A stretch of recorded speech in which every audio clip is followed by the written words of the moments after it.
Hey everyone, I'm going to do a little segment with bodybuilding. If I can get enough good stuff in this video. If not, I'll make maybe a couple of videos about it. I've been into bodybuilding ever since I was, I think, 7th grade.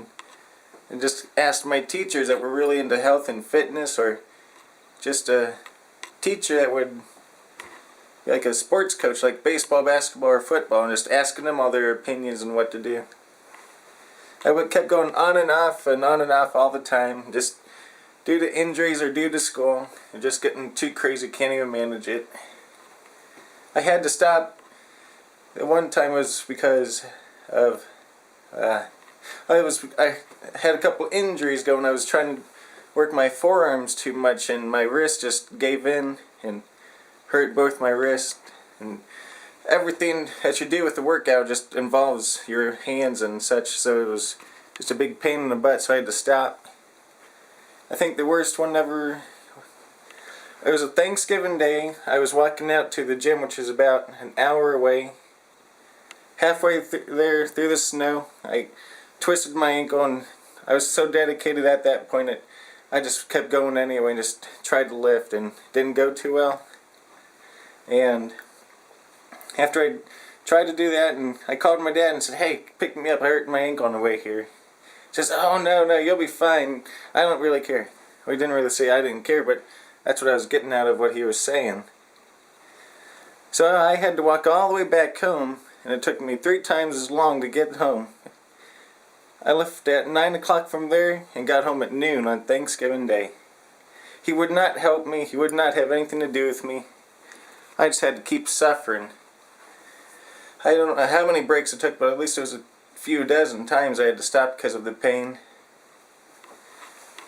I had to stop this other time because, well, I met a girl and things turned sour, and we lifted all the time, just at abs, and it reminded me too much of her, so I just quit that one time.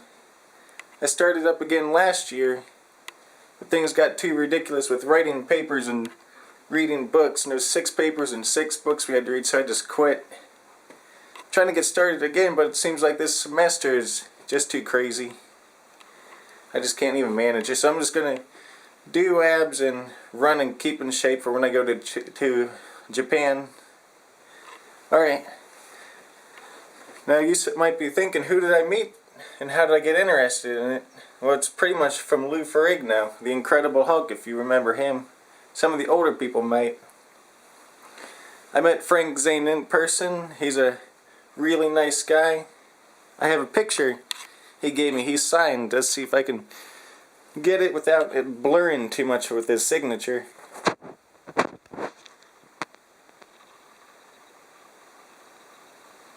I think it worked good enough. I don't know. I met him. He's just a real nice guy. Met Lou Ferrigno in Columbus, Ohio, which is, I live a little farther north, but I live in Ohio. I met him in person. The first time I met him, nobody really knew who he was. He had his own booth. Me and my dad talked to him for about a half hour each, and he's just one of the nicest guys you'll ever meet. After that, he just became really a big figure down there, and nobody could even talk to him. So eventually I modeled my hair after him, and when me and my dad went up to him to get his signature and get a picture with him, I think this will work better. I just get a picture, something signed by him, and just shake his hand right about now. I have another picture. There's like this one.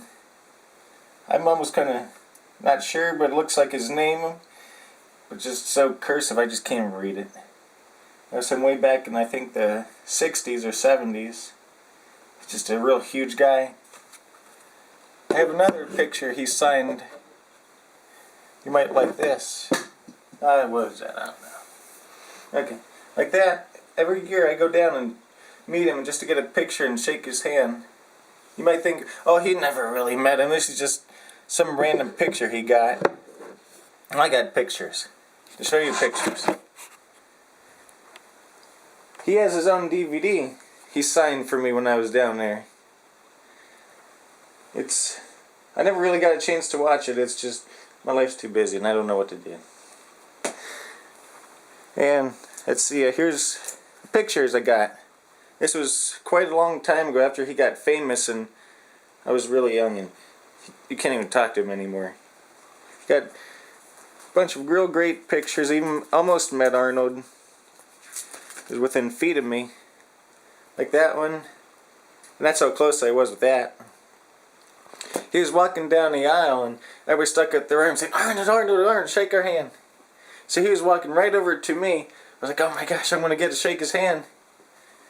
And then he turned because he saw somebody he knew and wanted to shake his hand. I was within about a foot or two of him, and shaking his hand was really awesome. But to even do that, you'd have to pay a fee to go down and stay the whole weekend in Columbus.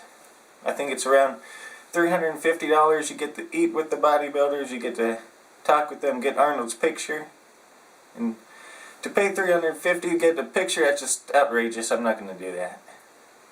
But I knew of a story where this guy, I think it was his uncle, was a bodyguard for Arnold. He got in a picture.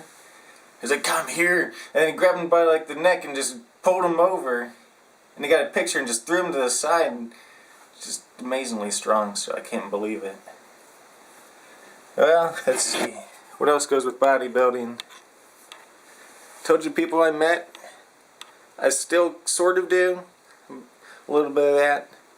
I always take the whey protein because that's really the best stuff out there for you.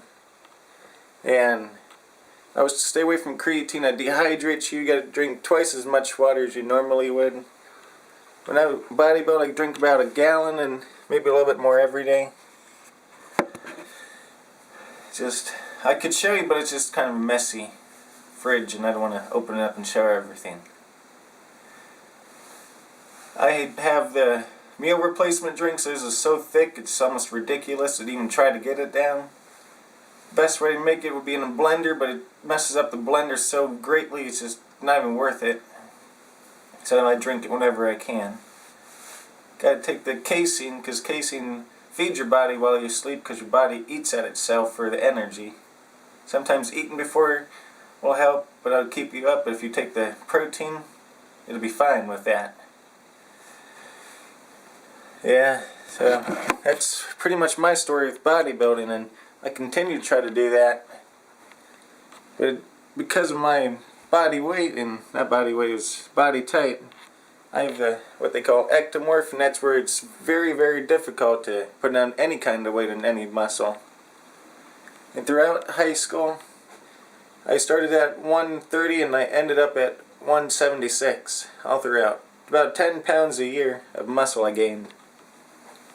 So we're doing pretty great with that. And I'm going to make another video of just our Japanese lesson for today. School's gotten crazy like I was telling you. And I may maybe not be able to put up a video every day, but I'll try to make one every day and get them up as soon as I can.